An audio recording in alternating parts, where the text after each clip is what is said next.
ராமாயணம் அப்படிங்கிறது இதிகாசங்களில் ஒன்று. இதை முதல்ல வால்மீகி அப்படிங்கிற ஒருத்தவங்க வடமொழியில் எழுதுனாங்க. ஸோ அவங்கள தழுவி கம்பர் அப்படிங்கிற ஒருத்தவங்க தான் தமிழில் எழுதுனாங்க. அதனால் கம்பராமாயணம் அப்படின்னு சொல்லிட்டு அதை சொல்கிறோம். ஸோ நிறையா பேருக்கு அந்த கம்பராமாயணம் ஃபுல்லாகவே படித்தது கிடையாது. ஸோ அப்படி உள்ள நம்மளை மாதிரி உள்ளவங்களுக்கு தான் ராமாயணத்தை மொத்தம் 28 வரிகளில் சுருக்கி சொல்லியிருக்கிறாங்க. அதை பற்றி தான் நம்ம இப்போ பார்க்க போகிறோம்.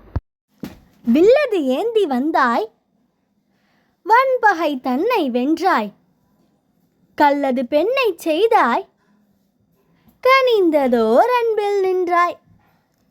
வில்லது வளைந்ததங்கே மிதிலையின் மகளை மணந்தாய், சொல்லது ஒன்றே என்றாய், தந்தையின் வாக்கு ஏற்றாய், தம்பிக்கு தேசம் தந்தாய், தியாகமே உருவாயானாய்.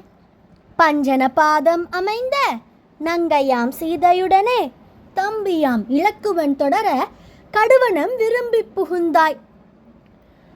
ராவணன் கவர்ந்து சென்ற பைங்கொடி சீதை தன்னை அஞ்சனை மைந்தன் துணையால் செருவென்று மீட்டு வந்தாய். சிவனவன் பாதம் தொழுது சிந்தையில் மகிழ்வு கொண்டு அயோத்தி மீண்டு வந்து பட்டத்து அரசனானாய். பார்ப்புகழ் சீதாராமா, பறிவுடை பரந்தாமா, சீருடன் எமை காப்பாய், சிந்தையை தெளியச் செய்வாய். கார்பொழி வெள்ளம் போல கருணையும் மிகுத்து தருவாய். ஹரே ராம ராம ராம ஹரே ஹரே, ஹரே கிருஷ்ண கிருஷ்ண கிருஷ்ண ஹரே ஹரே. ஜெய் ஸ்ரீராம்.